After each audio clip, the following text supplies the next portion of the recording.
So thank you for joining to the 2026 ATCM Antarctic Governance Seminar entitled as Peace and Science in Antarctica, a message from Hiroshima. My name is Satoshi Imura, Vice Director General of National Institute of Polar Research, Japan. I'm a biologist, and I've got my PhD in Hiroshima University. Yeah, it was so long years ago, but about 30 years ago. Yeah. And I had been living in this city over 10 years. So I feel Hiroshima is my second hometown. So I'm so delighted to be able to host this seminar in Hiroshima. Hiroshima has risen like a phoenix from the terrible tragedy and developed into a city dedicated to peace of the world.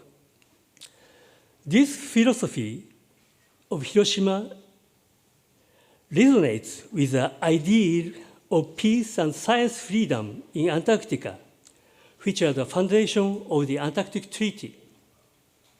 We believe that hosting such an important conference and Antarctic Treaty and this seminar in this city is a great significance. This seminar on ATCM Antarctic governance is co-organized by the Kobe University Polar Cooperation Research Center, PCRC, and the Korea Polar Research Institute, KOPRI, and supported by my institute. This seminar consists of two panels. The first panel will focus on science and the environment in Antarctica.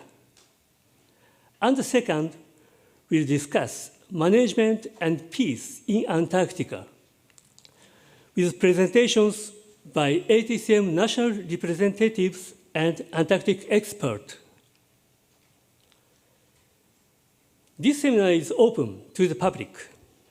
The presentations will be in English and cover topics related to Antarctica that may be unfamiliar to many. But we hope you will join us, think, and discuss together. Thank you very much.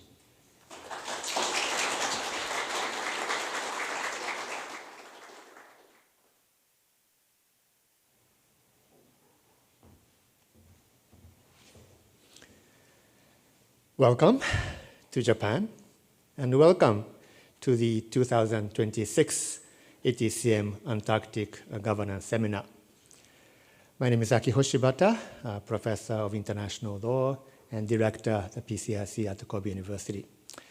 So this is the fourth of the series of the ATCM seminars, which started in 2023 in Helsinki. So this seminar is very unique in the sense that it is focused on the governance issues, and also it is held back-to-back with the ATCM. So most often the case that it is held just before the start of the ATCM. And we are lucky that we are able to do that with KOPRI and co-hosted by NIPR. Thank you very much for that. This is a very unique occasion for us, the academia, and also for the delegates to learn each other, what are the agenda items to be discussed at the ATCM and also CEP, and to learn each other from the discussions. It is out of the diplomacy context. Therefore, I think we can be a little bit more flexible in what we talk here. And we also try to have this seminar to be engaging amongst the panelists and also with the audience. So I hope that you will enjoy that engagement later on. I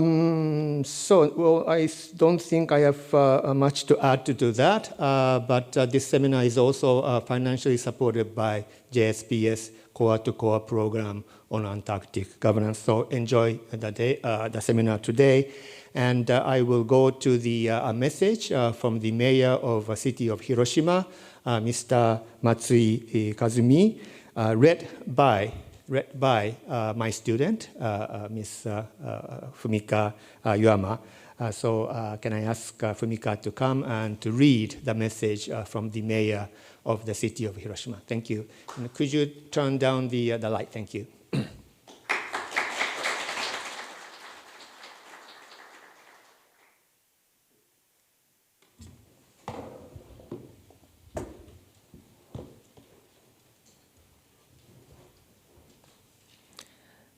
Good afternoon. My name is Matsui Kazumi. I am the mayor of Hiroshima. It is my distinct pleasure to say a few words on behalf of the host city of the occasion of the Peace and Science in Antarctica, a message from Hiroshima Public Seminar. This is the first time in 32 years that the Antarctic Treaty Consultative Meeting will be held in Japan. In the lead up to ATCM 48, I would like to offer my heartfelt welcome to experts from Japan and around the world as they gather to discuss the future of Antarctica from multiple perspectives.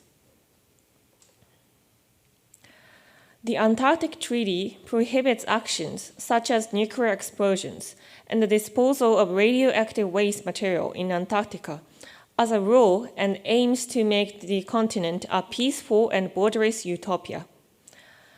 The basic principles and aims of the treaty align perfectly with the philosophy of the city of Hiroshima, as we too aim for nuclear weapon abolition and the realization of lasting world peace.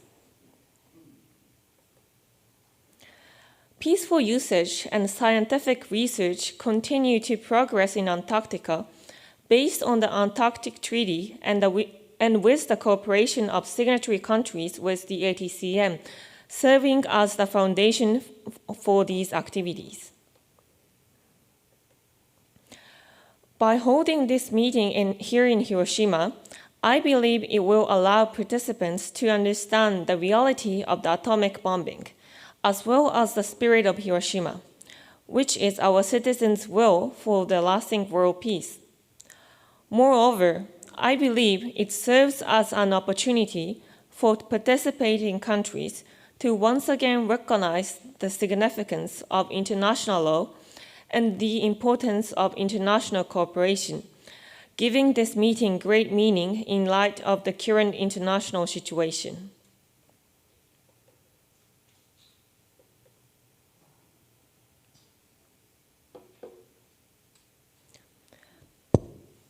At today's seminar, key participants, such as the chair of the Committee for Environmental Protection, government representatives, and experts will hold discussions examining issues that were discussed at the ATCM and the Environmental Protection Committee meeting, including environmental protection for Antarctica, the importance of education and outreach, and transparency in governance and peaceful usage. By including not just expert knowledge, but the voice of civil society, as well as the perspectives of the next generation of future leaders, I'm certain that we can come up with a way to solve the issues facing international society. In closing, I would like to express my deepest respect to everyone who worked so hard to make this seminar a reality, including the Polar Cooperation Research Center at Kobe University, the Korea Polar Research Institute, and the National Institute of Polar Research. I hereby conclude my remarks with my heartfelt hope that this seminar will be a fruitful experience for all. Thank you.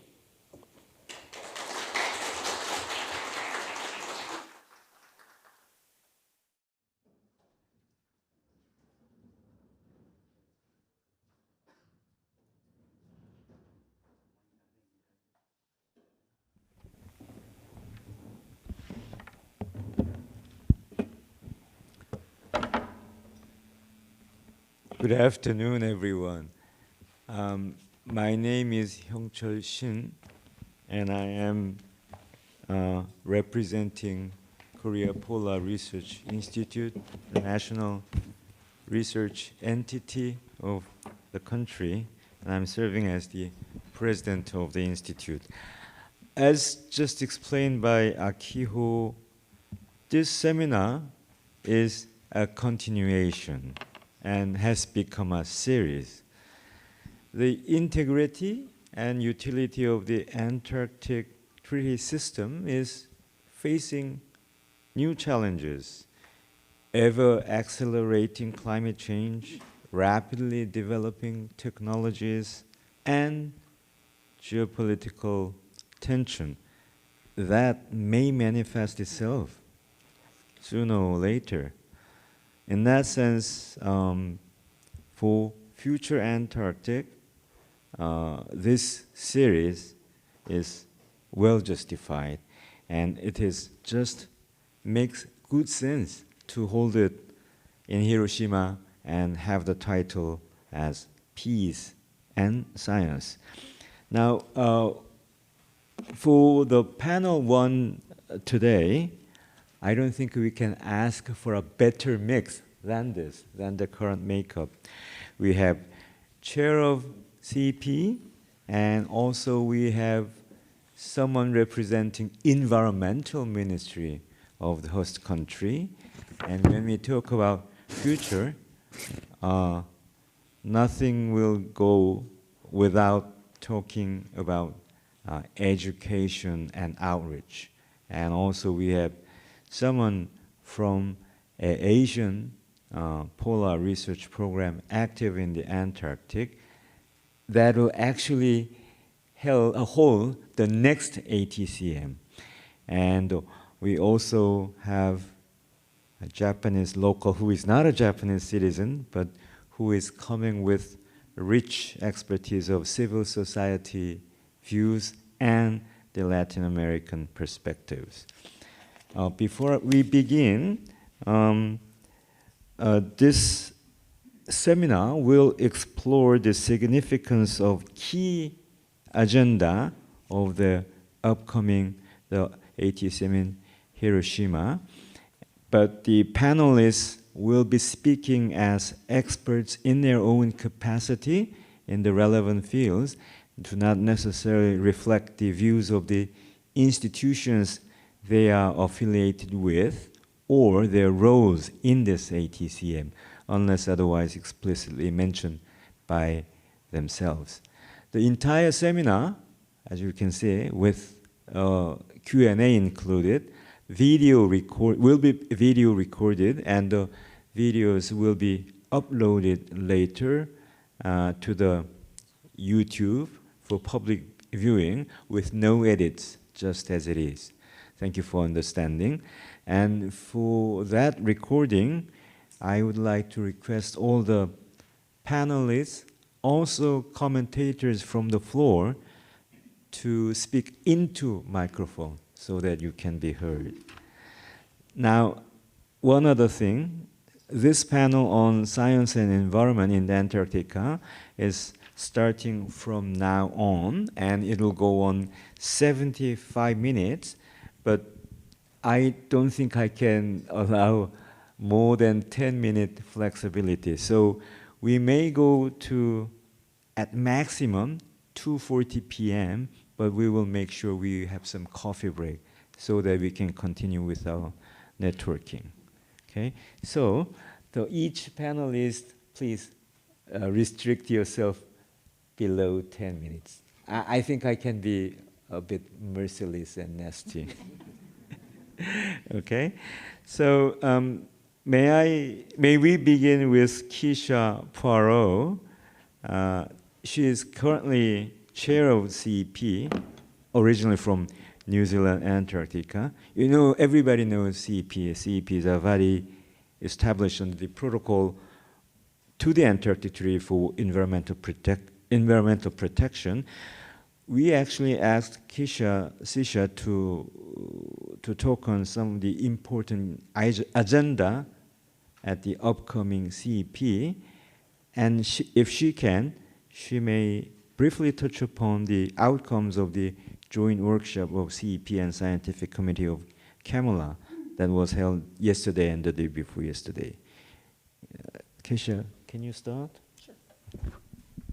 I'm assuming that's on. Thank you, Chul, for that introduction. And thanks for inviting me to take part in this panel. I guess just to remind ourselves, the Committee for Environmental Protection does have its origins from the Protocol on Environmental Protection. And just to remind ourselves, the protocol, when it was adopted in 1991, one of the main objective of the protocol is that the parties commit themselves to the comprehensive protection of the Antarctic environment, and importantly, the dependent and associated ecosystems, and then designated Antarctica as a natural reserve devoted to peace and science. So the protocol then set out some very clear requirements for how the parties should manage their activities to minimize impacts on the environment, to protect that site for future generations.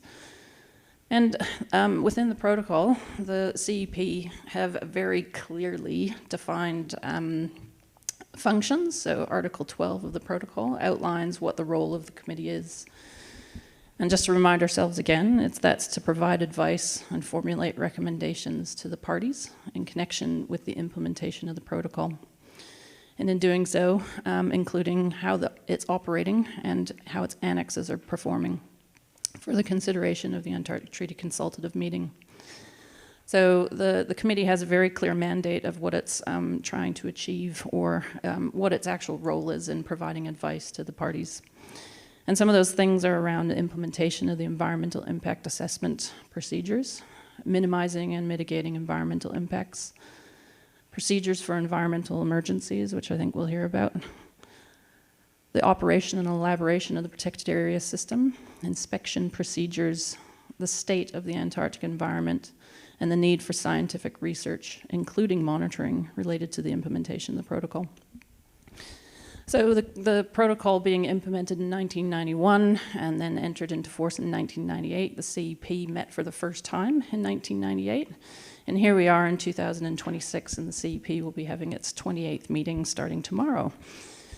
The committee over that time has developed a really strong body of work, and you can find all of that online under the CEP handbook on the Antarctic Treaty Secretariat website. Last year, the CEP took the opportunity to revise its agenda and align it strongly with its 5-year work plan. So how the CEP strategically works and does its work to provide its advice was a piece of work that started before 2010, but my understanding is the first 5-year work plan came out in 2010. And the committee's kind of prioritized its work around that alongside its regular functions as outlined in the protocol. So for this meeting, we have a new agenda, which in prepping for the meeting was, there were a few curveballs in there. But the topics that the committee will be discussing is very much aligned with the protocol. But just to give us a flavor, we have a number of observers or experts, invited experts that attend this meeting, and we invite them to give us an update on the work or things of relevance that the committee should know about to consider how it does its work. And in that, we get a lot of information or updates from the Scientific Committee on Antarctic Research. And they've committed to, over the last 15 years, so they in 2010 provided an Antarctic climate change and the environment update report. And they are providing regular annual updates on the Antarctic climate. And lots of this information is also available on something called the Antarctic Environments Portal, which gives synthesized summary information on how the climate is changing. And that's important for us in particular in regards to how we're managing the environment or our activities there. As noted, somebody else, another expert group that we work with is the Scientific Committee of CAMLAR, and we just had 2 days workshop to sort of come together and decide on how we can collaborate and continue to share information and update each other appropriately for our own work. And that was really successful. I think there was a lot of collegiality there and ongoing commitment to how important it is that the two bodies continue to work together, and some ideas on how we could do that or strengthen that.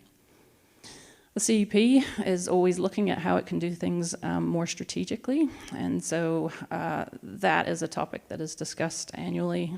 So an example is that I just said last year we've revised our agenda to align with our 5-year work plan, which will show where the priority areas for the committee to work. Some other topics that we continue to do as per our function is talk about improvements to the environmental impact assessment process. That is addressing Annex 1 of the protocol. To consider improvements around Annex 2 or how it's working, we've got an agenda item called Protection of Flora and Fauna, and within that we talk about non-native species, wildlife disease, so we've all heard about avian influenza, and specially protected species designation, amongst other topics. Annex 3 and 4 of the protocol in our agenda is around prevention of pollution, and as just linking it with a changing climate or environmental change, there are some topics within there around how the committee can provide advice on how parties can consider that going forward. Area protection and management includes the Antarctic specially protected areas, so designation of new ones, review of ones that are existing, and improvement measures to the guidance for people designating those. We've got an agenda item called climate change, and within that the committee, in addition to our 5-year work plan, also has a climate change response work program, which the messages from SCAR are that the environment is changing a lot quicker than perhaps everybody thought, and so there is a bit of urgency to ensure that that climate change response work program is a priority topic to address. And the last topic I'll just mention is around environmental monitoring. There's that adage that I think lots of people say, which is you can't manage what you don't monitor. So a lot of work going on and discussions within the committee on how we can do monitoring better, which is one of those requirements of the protocol, particularly through the environmental impact assessment process.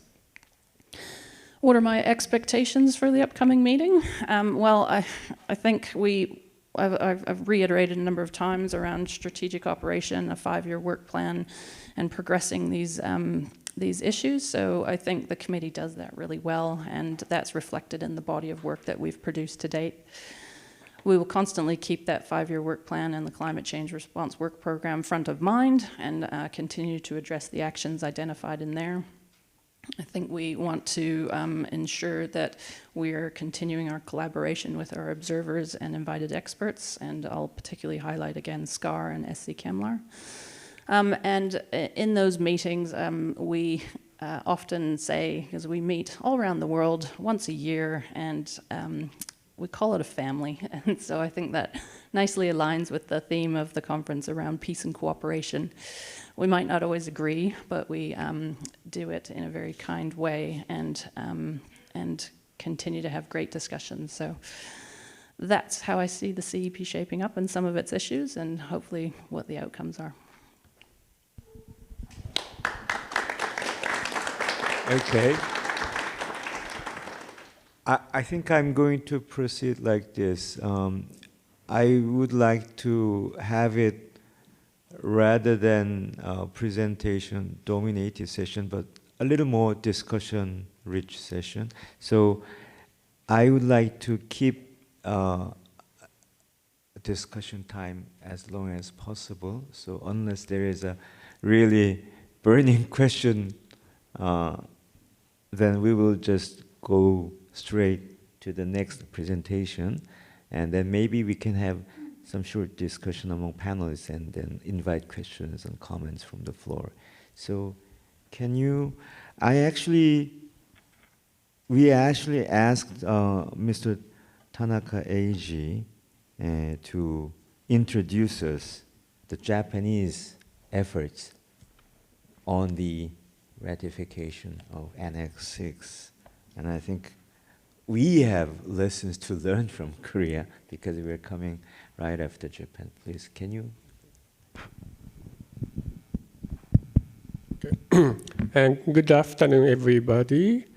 And thank Dr. Hyoung, Chul, Shin of KOPRI and Professor Shibata Akiho of Kobe University for organizing this seminar on the occasion of ATCM 48 to be held in the building next door, and giving me the opportunity to speak something. Before my speech, let me introduce myself. I'm TANAKA Eiji with the Ministry of the Environment of Japan. I take charge of international biodiversity conservation, including environmental protection in Antarctica. I first joined ATCM 46 in Kochi, India, 2 years ago, and I also participated in ATCM 47 in Milan, Italy last year. This is my third time to attend ATCM. And I'm glad to welcome all of you to Hiroshima. Actually, it is my hometown. I grew up here until 18 years old. Are there anyone who came to Hiroshima for the first time? Oh, so many. Thank you. Thank you. Thank you very much. And I hope that you will have opportunities to visit tourist attractions in Hiroshima, such as Miyajima Island, a World Heritage Site, and enjoy local food, such as okonomiyaki, Japanese-style pizza, and oysters during your stay in Hiroshima. Today, I'd like to introduce Japan's current efforts on amending its domestic law towards concluding Annex 6 to the Protocol on Environmental Protection to the Antarctic Treaty, also known as the Madrid Protocol. First of all, I'd like to touch upon what is Annex 6 to the Protocol, for those who are not familiar with it. In recent years, the number of tourist vessels in the Arctic region has increased. Thus, there is a growing risk of environmental emergencies arising from incidents, such as oil spills from vessels. Against this background, Annex 6 was adopted at ATCM 28, held in Stockholm, Sweden, in 2005, and outlines arrangements to prevent and respond to environmental emergencies in the Antarctic region arising from tourism, scientific research, and other governmental and non-governmental activities. It establishes the rules governing liability for environmental emergencies, and it requires operators to take prompt and effective response action to environmental emergencies. Therefore, Annex 6 is called the Liability Annex. Among 28 consultative parties who adopted Annex 6 in 2005, currently 19 consultative parties have already concluded in the Annex, while remaining 9 parties, including Japan, have not yet done. Secondly, I'd like to share with you Japan's efforts. The Japanese government is currently working on amending the law relating to protection of the environment in Antarctica, with a view to concluding Annex 6. And these amendments are currently under consideration or deliberation at the National Diet. I hope the amended law will be passed during this year's diet, and that Annex 6 will be concluded in Japan at an early date. If you are interested in more about Japan's efforts, please see information paper 19.7 of ATCM 48 for those who joined the meeting. The revised version was posted on the meeting website just yesterday, so please check the updated one. The information paper 97 outlines the domestic measures considered by Japan for the implementation of Annex 6 with a view to providing reference materials for other parties currently considering such measures in preparation for the conclusion of Annex 6.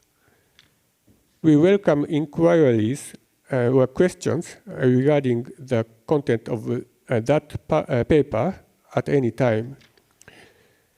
By providing more detailed information, we hope to assist other parties in their deliberations leading up to the conclusion of the annex.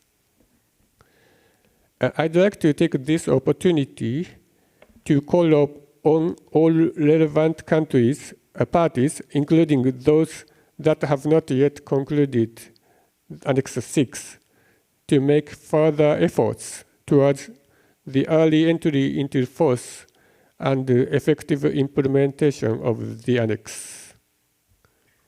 Finally, I look forward to active discussion on each important item at ATCM 48 as well as CP 28 over the next 2 weeks.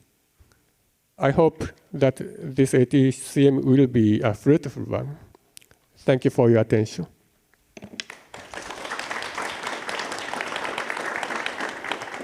Thank you. Maybe we have to study IP 97 more seriously. So next speaker is Professor José Carlos Xanvier. José Carlos is marine biologist by background. And marine wildlife, should I say? Whatever you want. Oh, okay. And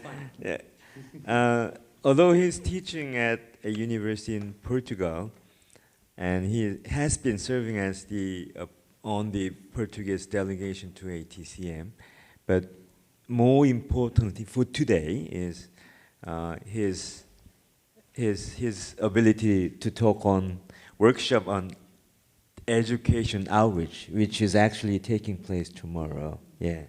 So, can you please? Sure. Good afternoon, everyone. I'm José Xanvier. As mentioned, I'm associate professor at the University of Coimbra in Portugal and honorary research fellow of the British Antarctic Survey. First of all, it's a huge pleasure to be in Hiroshima. And I've been here for 3 or 4 days. It seems I've been here for 3 months. So I've been around, I've been running around town.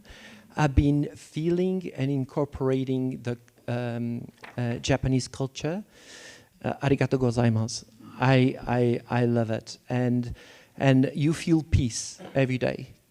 And what I've been working, so that's why this workshop with the CP and Kamlar, and I apologize about the acronyms, but you've been very familiar with them. But it's a very unique opportunity that we have today. And it's a huge pleasure to be talking about you, because tomorrow will be the second workshop on education outreach and an Antarctic Treaty Consultative meeting for the second time ever. The second time. So it's pretty special. And I think here, Satoshi, Akiho, a huge effort from the Japanese delegation, including Anna Fioretti from Italy, on the efforts on building up this momentum to have it here. So it's a huge achievement what we had in Italy and to have it here. I'll give briefly my presentation at 3 levels, 3 points. First, why we're talking about education outreach at an Antarctic Treaty Consultative meeting. Why is it important? And why, particularly, related with the Antarctic Treaty? And thirdly, explaining a little bit the relevance of being the second workshop on education outreach. For those that are less familiar, because I don't want to, most of us are already recognize that Antarctica is important, but the other ones are not as familiar. Look at biodiversity, world biodiversity. So I'm very proud to be a wildlife marine biologist. I never been called that before. But biodiversity is truly important in the Antarctic. The amount of endemic species that are only from the Antarctic, for instance, in terms of fish, is almost most of them. If something happens to Antarctica, the species of fish could be highly threatened, and it's just fish. It's a wild amount of biodiversity.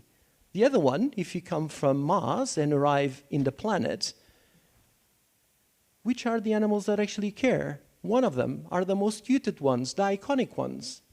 You think about emperor penguins, immediately. And in terms of education, people care on animals that we connect with. All of you, your children, will look at it and say how cute they are. I want to protect. What are you doing, Dad and Mom, about it? We, as members that go to these meetings, we should to remember that every day, every year. And we are on the second workshop ever on education. So it's a huge step. So when we're talking about biodiversity, these iconic animals, we're talking about something that is quite unique about the treaty that should remind you about cooperation. We're working or bringing together a huge amount of countries on issues that are common interest. And we need to work it every year not to forget that. And I think education is very important. The other point that is really crucial about the Antarctic is science. And you think, science is relevant?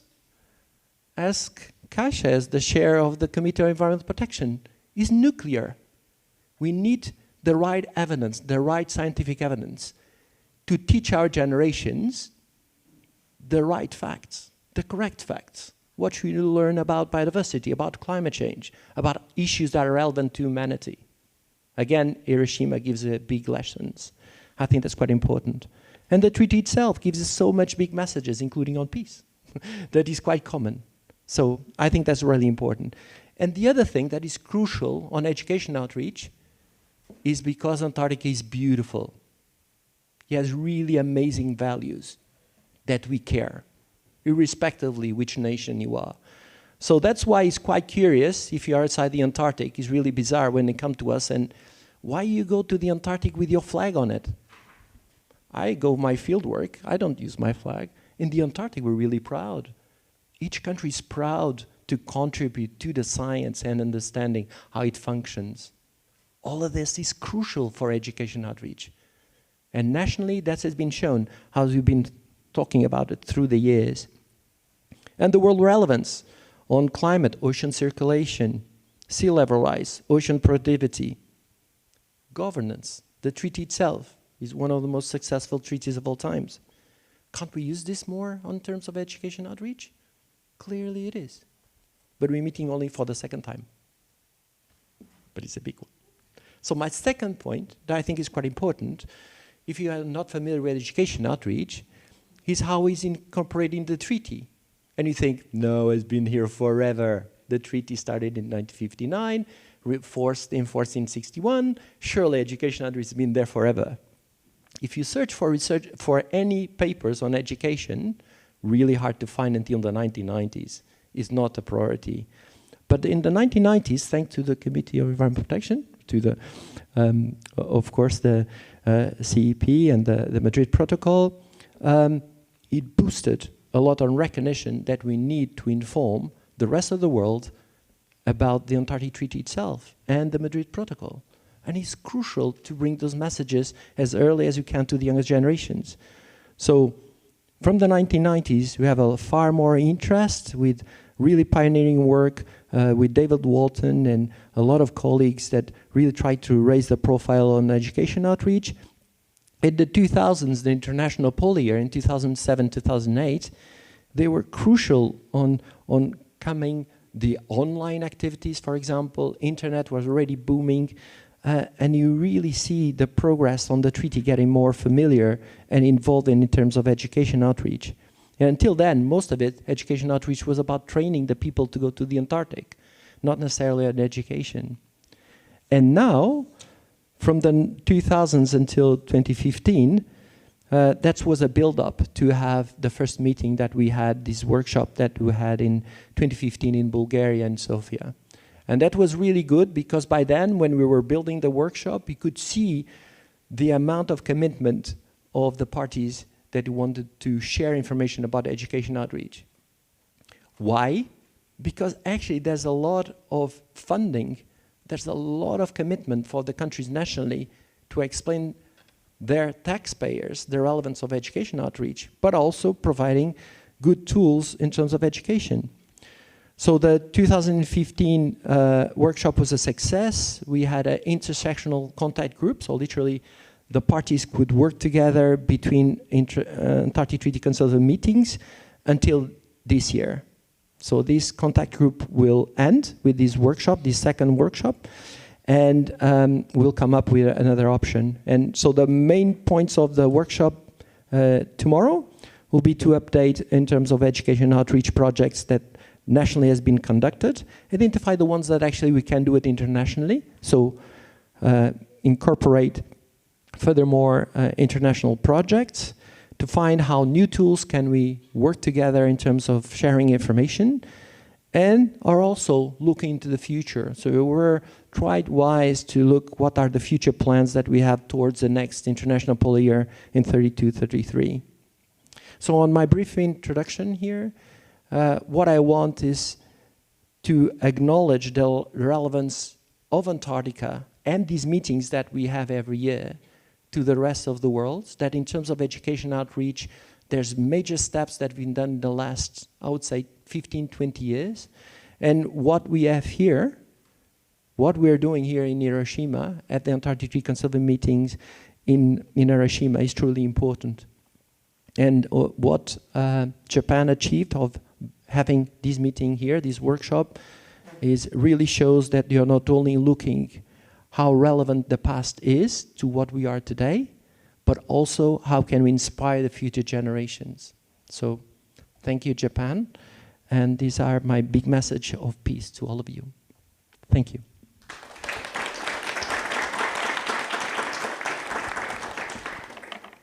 Okay. Now we will be listening to scientific and logistics cooperation in the Antarctic. Mr. Yeong Choi is currently heading the Global Cooperation Office of KOPRI, and he has been coming to ATCM for a number of years now.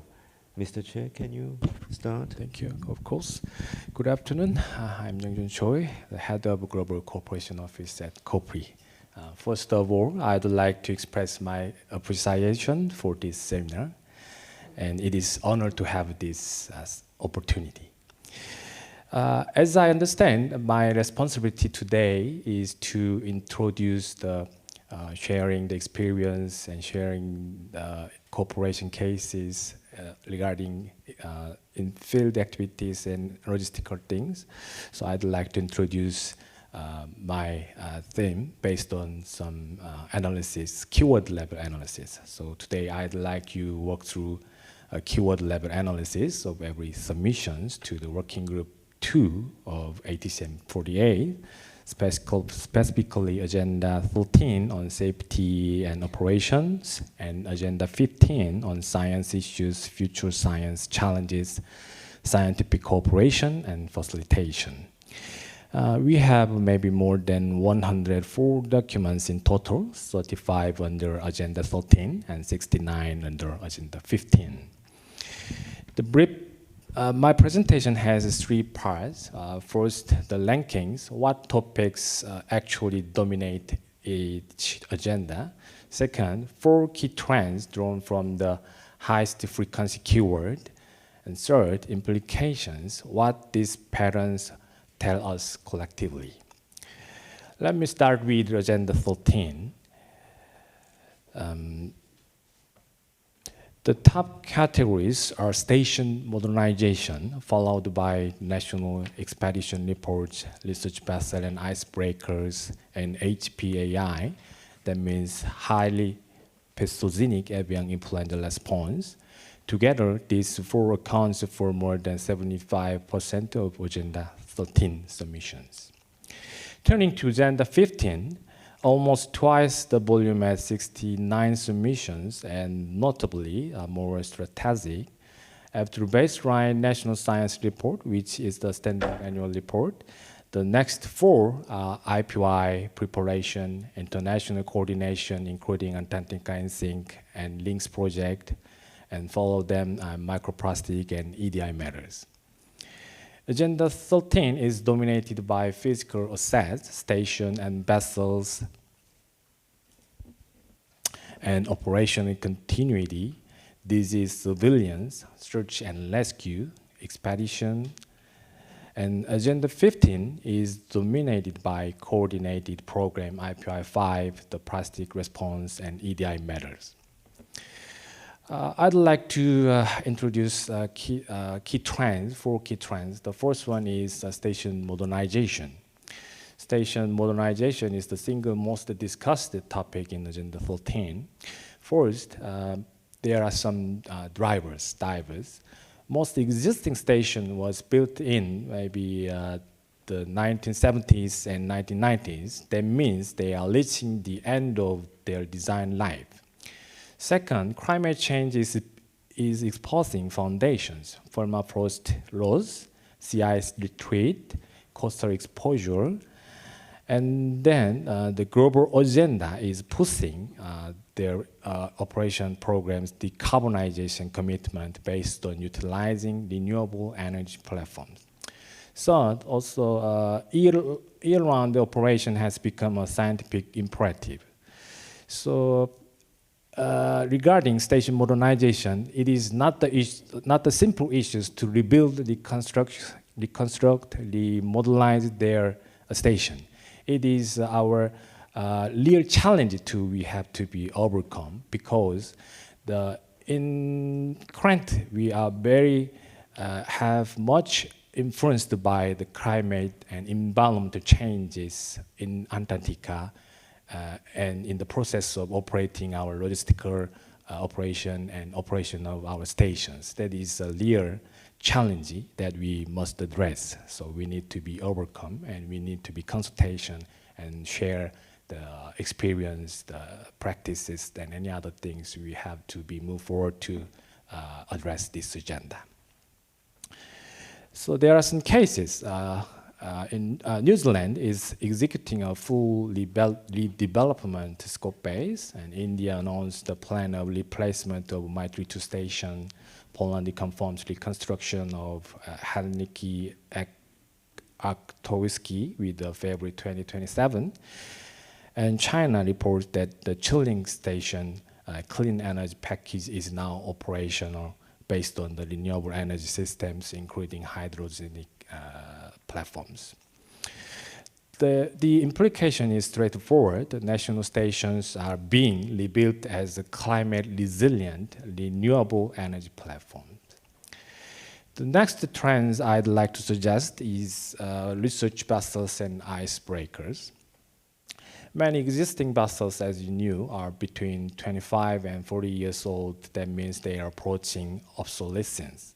In both the Arctic and Antarctic, icebreakers have received enormous attention for supporting field research and the supply of operations. Poirot logistical capacity has acquired strategic significance well beyond the science research when we consider the circumstances of rapid environmental changes in Antarctica. There are some cases. Russia announced Ivan Provorov scheduled for 2028 delivery. Chile also reported their Almirante BL delivered in 2025. The Republic of Korea reported that its next generation ice-breaking research bath construction project is underway with delivery scheduled for 2029. What this tells us? That means 2025 to 2030 will see a wave of new polar crest bath commissioning. National polar freeze are being renewed and expanded simultaneously across both hemispheres. The next trend is absolutely 5th International Polar Year. The next trend is about the preparation of this IPY5, 5th International Polar Year. Preparation runs from 2027 to 2031 with implementation of IPY5 2032-2033. That's 25 years after previous IPY4. Polar regions, as all of us here well recognized, are warming at 2 to 4 times beyond the global average. So which makes coordinated baseline observation and coordinated response urgent. At the International Coordination Office, the ICO, to operate and deal with the secretary and assignment, so the bidding process is underway. So the bidding is now in its second stage, and with 3 finalists and a decision in August 2026. For your extra reference, Norway, Korea, and Chile have been preparing for the bidding document to host ICO office. So Norway will contribute to operate as a central office, and Korea will contribute to operating in office as Asian and Pacific regional office, and Chile, INACH, will also contribute to operate South American regional office. The last one, last trend is microplastic. Resolution 5 of 2025, last ATCM 47, we adapted Resolution 5 suggested by Netherlands. So at the Resolution 5, called and SCAR for a comprehensive plastic pollution synthesis, the IEA NUTEC plastic regional programs has been operating since 2022, and detection now spans in Antarctic biosphere with more than 80% of microplastic incidents recorded in some benthic species. There are some cases. So SCAR reported the synthesis review, approximately 150 peer-reviewed papers, and 90% of them on microplastic. And Chile reports monitoring data. Brazil introduced its workshop with the IAEA in Sao Paulo, September 2025, focused on protocol standardization. And Colombia announced the Imebaro Institute designation as an IAEA collaborating center as of February 2026. The pattern is moving discovery to systemic monitoring, and Latin America parties are leading the regional protocol harmonization through the IAEA framework on microplastics. So Latin America parties have much interest in the research on making some collaboration on microplastic. So stepping back, I could identify 3 macro trends emerging boost agendas. The first one is capacity expansion. Antarctic operation infrastructure is in linear cycle, and observation network are densifying through the international collaboration. We are at inflection point in physical capability. The second one is coordination expansions. IPY5, Antarctica in Sync, some collaboration on microplastic links project. Polar sciences become inherently network rather than national siloed. Today, regional and pan-Atlantic collaborations driven by the need of a more harmonized response to change in Antarctica are themselves emerging as a coherent agenda. And the last one is norm expansion, EDI, equity, diversity, inclusion, and data sharing. Voluntary best practice are being codified into the binding policies and verifiable accountability mechanisms. So this is my conclusion, and this is the takeaway I want to leave you with. One is that Antarctic Treaty System is transition from some kind of shared protocol governance to shared program governance. That means Antarctic Treaty System is not a fixed treaty system and not the old-fashioned system. And from my perspective, Antarctic Treaty System have always prepared to open and adopt a new agenda based on the change of trends and change of the environment and climate change. So I think we have to, everybody could agree, and we always to do our best to uphold Antarctic Treaty System's value and principles. So that is my conclusion. Thank you for listening. Thank you. That was an interesting observation indeed. Looking at the keywords of the submissions, and 3 words popped up: infrastructure modernization, and international polar year, then microplastics. I wonder how, but this certainly tells something. We will talk about this during discussion time. And Particia Cavalcanti is actually program director of Agenda Antarctica, and she is from Argentina. I think I better let her introduce herself. Thank you. Thank you very much. Good afternoon.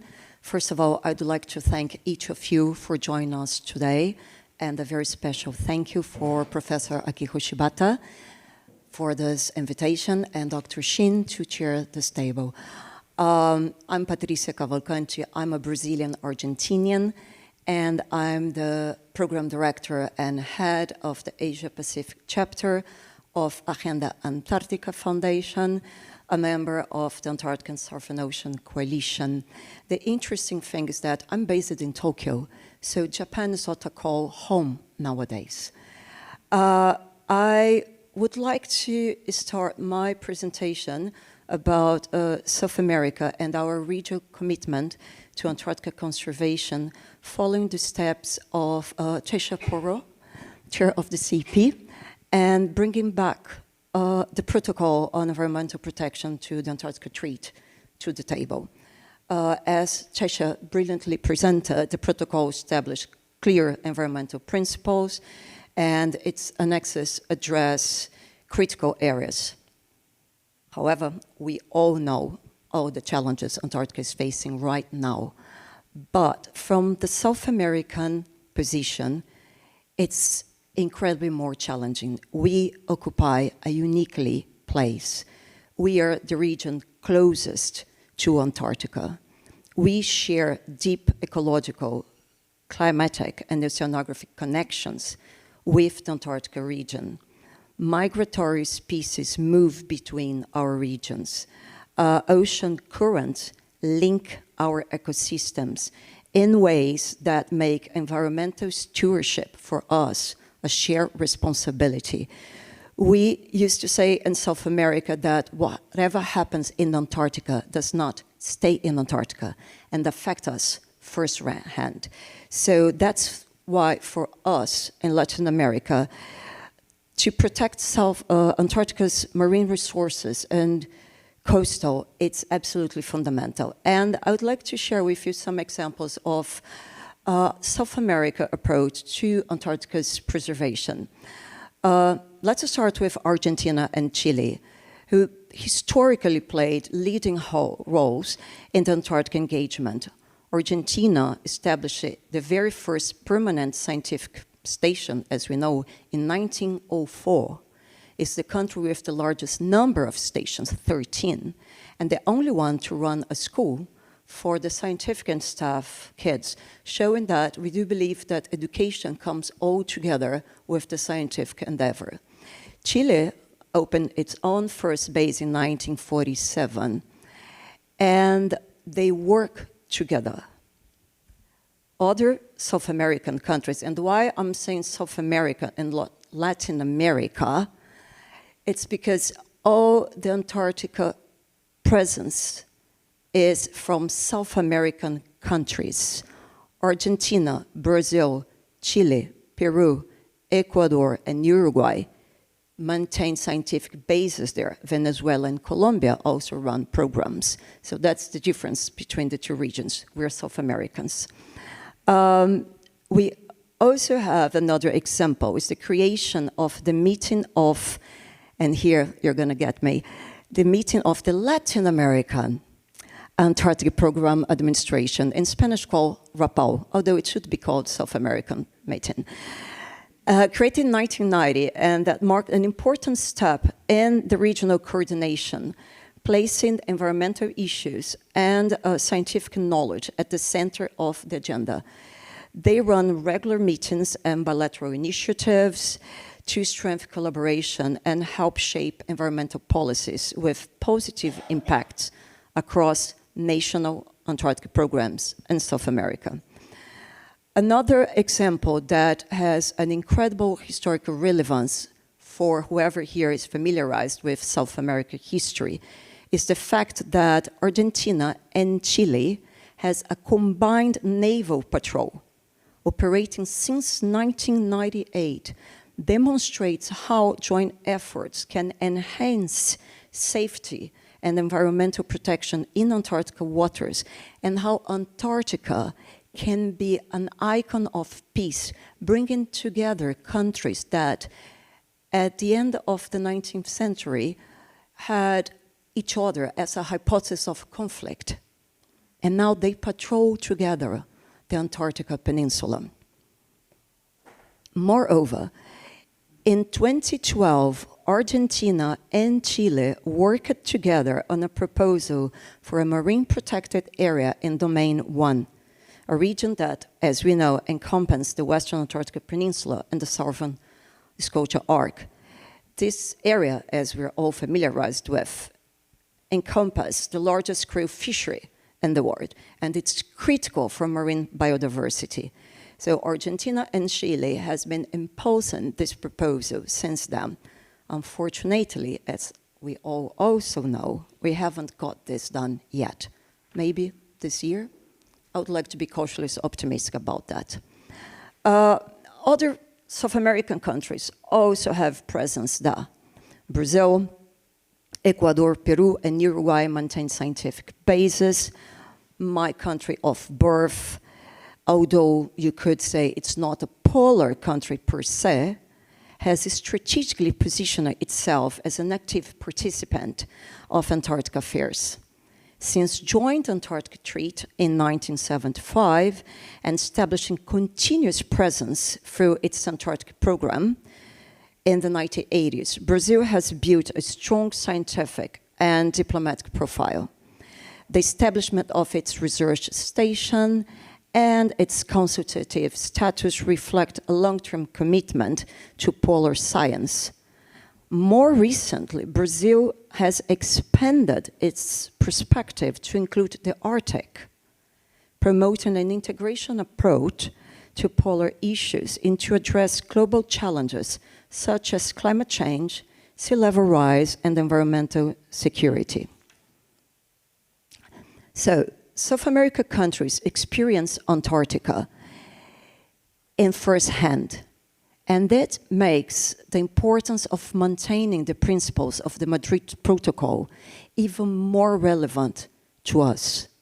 We understand the consequences that not taking care of this issue might lead, and we will be the first ones to suffer it. So ultimately, Antarctica stands as both a natural lab and a model for international governance that we are all here trying to support and reinforce. So what we need now is action. And I think this is clear for all of us here. Now, we need to strengthen the implementation of the Madrid Protocol. We need to advance the creation of marine protected areas. And how about starting with D1 during this year in Kamala? We need to support scientific collaboration and empowering civil society through continued promotion of educational programs to reinforce multilateralism, recognizing that Antarctica's issues transcend national boundaries and they require collective solutions. So in closing, because I would love to listen to you all remarks and questions, Antarctica represents a legacy of peace. This is when we showed our best.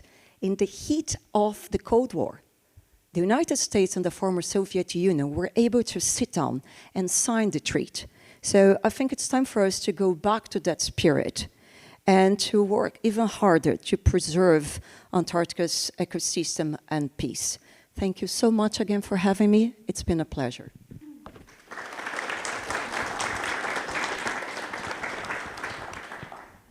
I think I'm having too many buzzwords in my head. There are so many vocabulary that resonate. But just to carry on with discussion, although Particia concludes with a word like legacy, maybe we can guide our discussion something. Can we set good examples in Antarctica and from Antarctica so that it can help the other parts of the global community or other members of other parts of the globe, other members of the global community. But maybe we can apply good technologies or methodologies that have been developed elsewhere outside the Antarctic, even though we cannot start from new things from Antarctic. But if we can send out good signals and offer good lessons, I think it'll be successful. I think that's kind of my guideline for today. So maybe I can ask the panelists to ask a few questions and discuss a little bit among yourself. And then maybe I can invite some more questions, commentaries. Do you have any questions to ask each other? Otherwise I will, so please don't let me be noisy. Can you use your of course, I'm microphone? so sorry. I'm so sorry. I would like to ask you a question, please. You mentioned that you had a very productive meeting with your counterpart from Kamala, and you sounded very positive, and I think we need positive outcomes right now. So could you please share with us a little bit more details about this, what you discussed yesterday, the highlights, whatever you can share with us, so we can kick off with a positive note? Well, that was the third meeting of the Committee for Environmental Protection and the Scientific Committee. The first one was in 2009, the second was in 2016, and the third was 2026. So there's a bit of a time gap between those, you might notice. And I think it was really great to have our CAMLAR colleagues travel all this way, because I know they spend quite a bit of time traveling as it is in their day jobs to go to the working groups. In those two previous meetings, 2009 and 2016, the two groups sort of identified and agreed that we've got some areas of common interest or joint priority areas that we should be communicating more on and sharing information where we can. And off the top of my head, trying to remember, so I think non-native species and protected species, biodiversity monitoring, climate change, and there's one more. And then there was spatial management. Protected area is correct. Yeah, I'll say thanks, guys.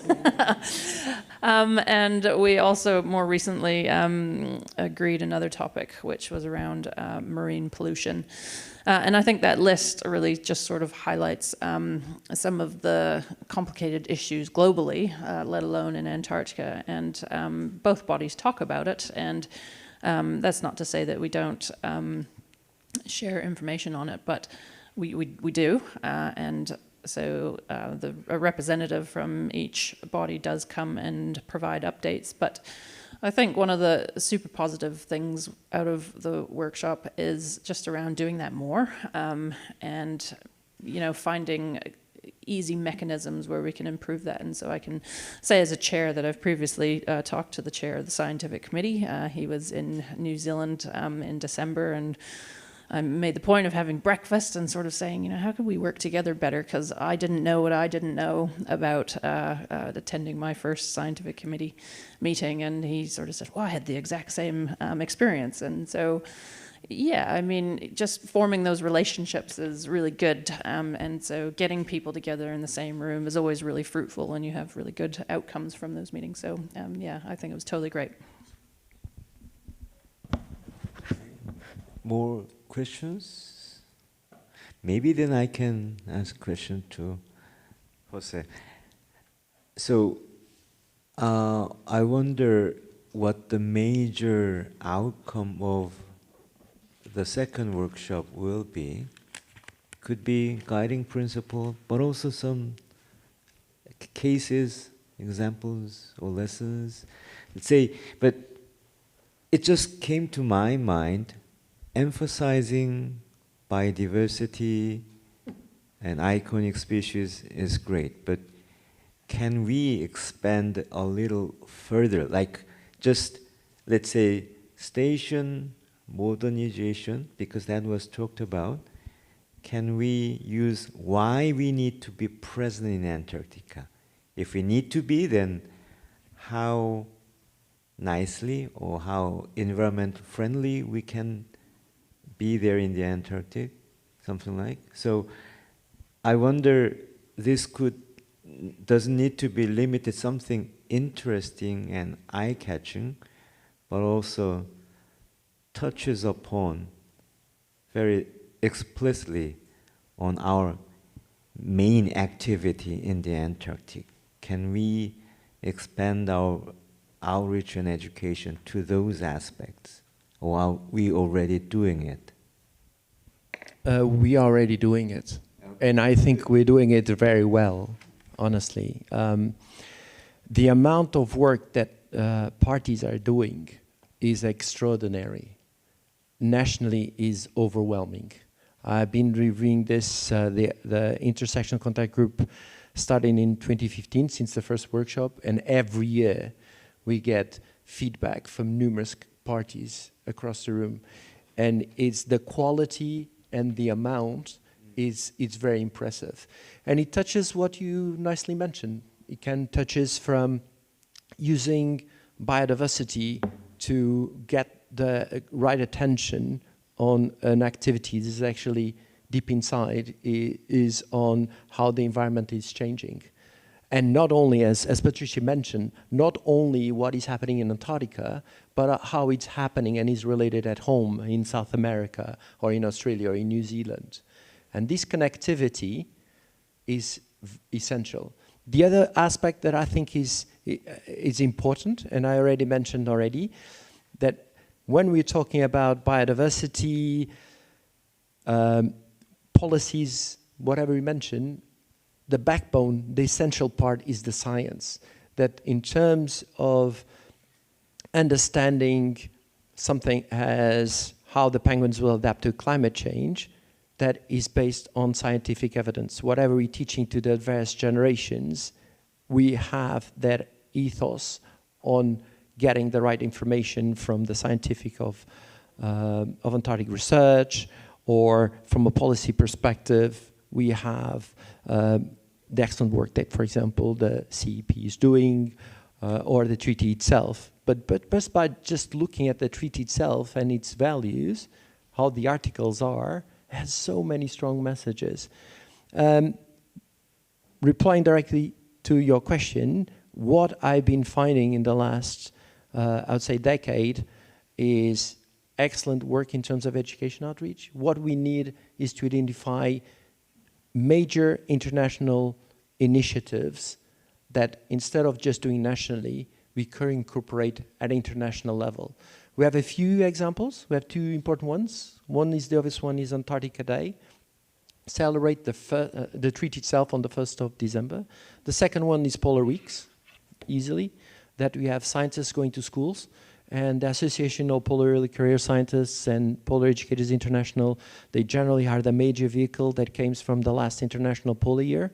So these are two major international initiatives, and it was really nice to see from the reports, because I had to go across all the papers that are submitted to the ATCM, on countries working more and more collectively on working on exhibitions, on scientists' information exchange.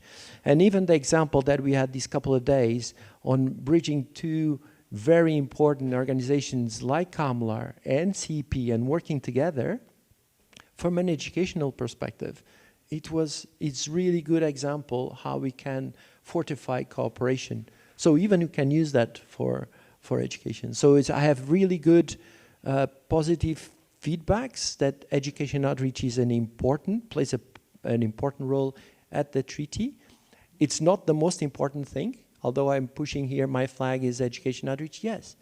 But what we do, what the CEP is doing, what the treaty is doing, and how you're creating really good governance, it's essential to help us, but is creating these ASPAs, these environmental protection issues that needs to be the priority, like infrastructure, and work together to minimize human impact. That's the crucial. Understanding how it functions and minimize impact. That's what we have to do there. Right. Thank you. Very good. I'm now resisting hard the temptation for me talking further. So I will now ask questions or commentaries from the floor. Is there anyone wanting to?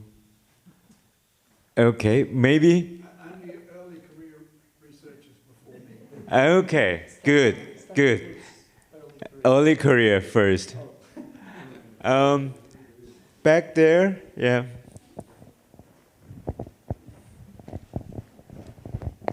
Hi, everybody. Thank you so much for the opportunity. I'm an early career researcher from Australia, and I focus on public engagement. So it's fabulous to see so much enthusiasm from all the parties when it comes to outreach and education. How do we know whether the activities that are taking place are working? How do we know whether things are getting through, and how do we measure impact in this area? It's a good point. It's because you research on it, you're trying to understand. That's what you're trying to do, right? Thank you, Katie, for the excellent question. That's a question that probably all the national parties are questioning every day when they put millions into it. So what I think it is, we definitely know that it works. So the question is how can we defy it to justify more the taxpayers' money to keep on investing it?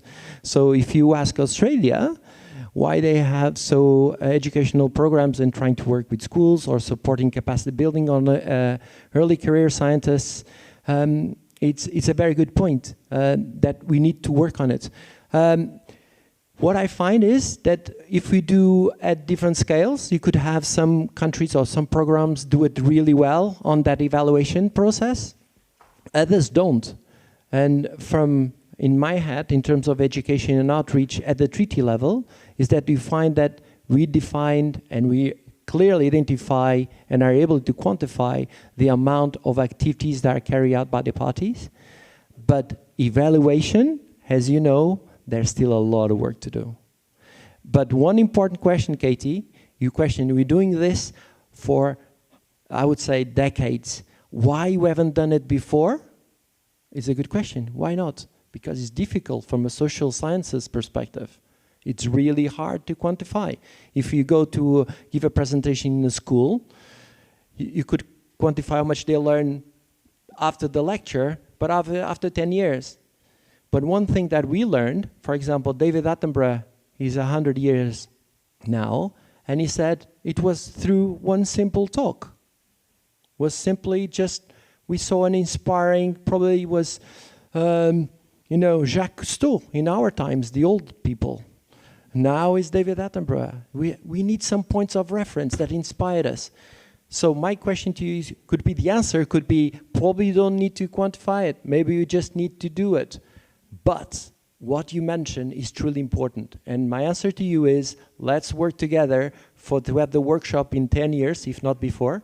And we say, yeah, 10 years I had that question in Hiroshima, and now we can say that, but it's a major gap, Katie. That's what we need to do. That's the next step. Thank you for your question. All right. I don't know how quantitative we can get about this, but still being able to show many good small success that benefits were generated out of our activity in the Antarctic. I think it will still make sense. It will be important. Can I have more questions or commentaries? Okay, please. Maybe I can give an opportunity all career later in the session, but for now, yes. Hi, thank you. My name is Naral van der Waal. I'm from the World Meteorological Organization. I just want to answer that question first because José is a really good example. He was with me on APEX, the Association of Polar Early Career Scientists, back in the last International Polar Year. And here we are. So, some of the things that we do there, obviously, we stayed with Antarctic work. So by quantitative, talking to the people, how did they come up in their careers? You usually find a lot of things come back to education outreach. But that's not my question. My question is regarding the International Polar Year, and I guess it's because of my role on the 5th International Polar Year Executive Committee. What is the step change any of you could answer this, that from the Antarctic Treaty side, that we can make for the next International Polar Year, and how would we go about that? Well, it's a question for everyone. So, anybody volunteering to trying to answer that, even from the floor?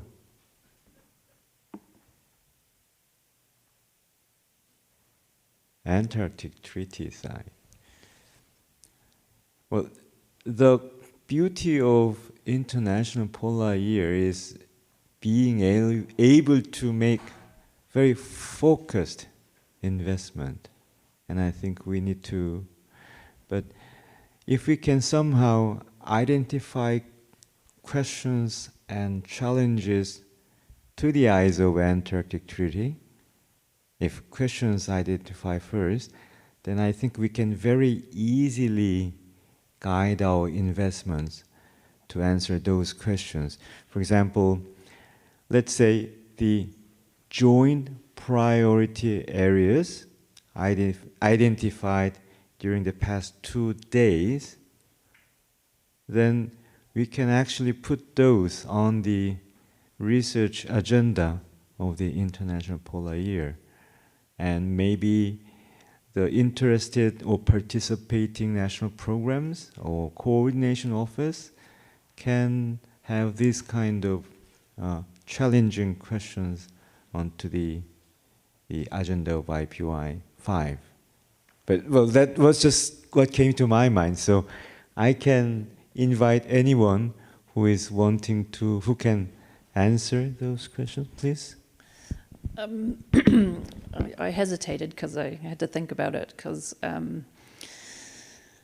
so the question that I heard, what is the step change that's needed for the next IPY and how do we go about it? And my question back around, it's a clarifying question, what do you mean? Because I've seen the last 4 IPYs as having some successes or big successes that have come out of them.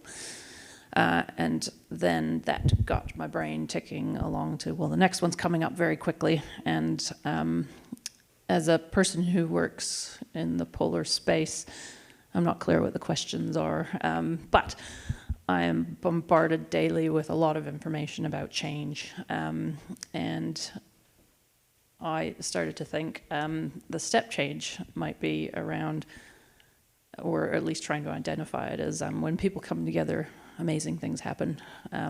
But when they work together, things actually, carry on and get delivered. And so there's a real cooperation piece there. And in my mind, I'm a bit rambling at the moment because I haven't got a clear answer, but there's this magical thing called science policy interface, and how do we get better at that? Because if the science community decide on the questions, is it the questions that the policy audience needs?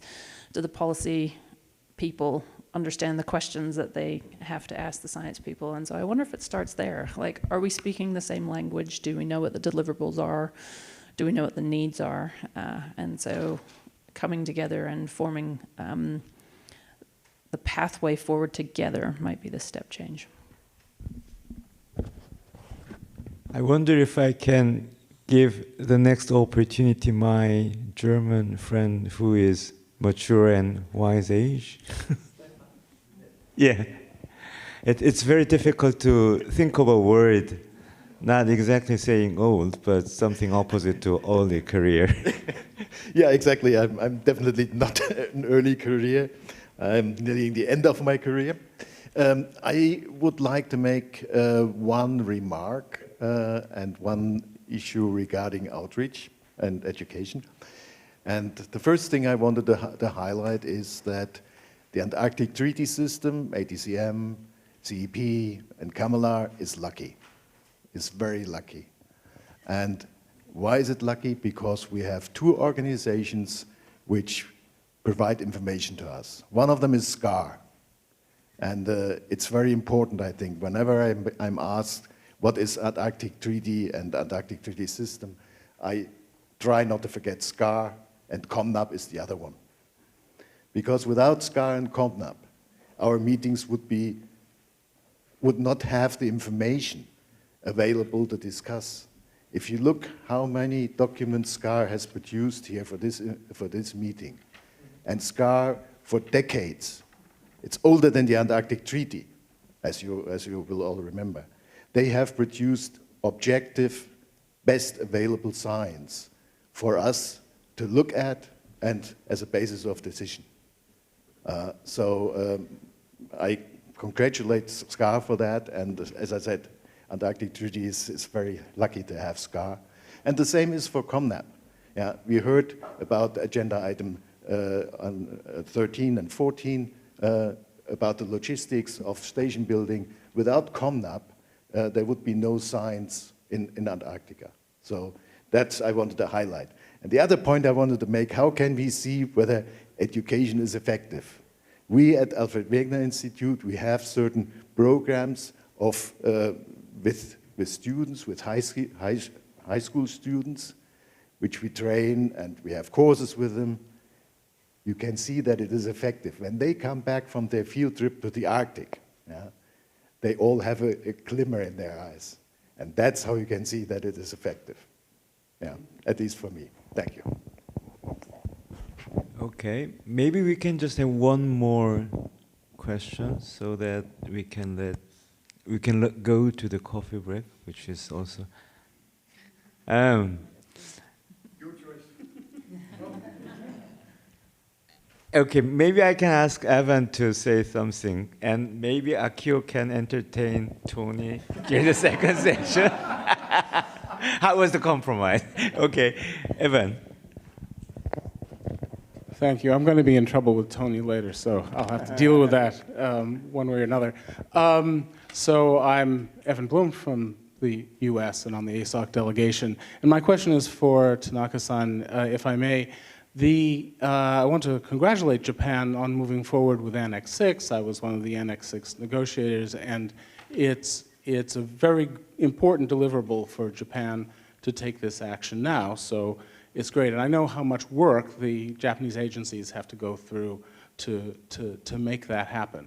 I guess my question is, unfortunately, because the United States, my country, and some others have not acted, the Annex 6 isn't going to enter into force for a rather long time. So that's unfortunate in its own way. But I wonder how Japan is thinking about how it will use its Annex 6, when it makes it effective within Japan, are you going to implement it before other countries do, or will it just kind of sit there? I mean, what is the impact, given that it's not going to enter into force for a while? Okay, thank you for the question. Yes, actually, so if Japan concluded the Annex 6, but the Annex 6 itself won't enter into force because all consultative parties adopted Annex 6 in 2005 should also conclude the annex. So maybe we have to wait other parties to do that. So that's my answer. So I hope to implement Annex 6 as early as possible. Okay? Yes. So including US and Korea. Yeah. I hope. Thank you. Okay, but I agree that this is still an important deliverable and achievement to have it concluded, but hopefully with more beneficial impact to our overall undertaking. But as I promised, I will let people go to the coffee break and network. But we'll come back again punctually at 3 p.m. So it's your, yeah, please. Well, thank you very much for the panels, and a big applause for the Chul and the panel. Thank you.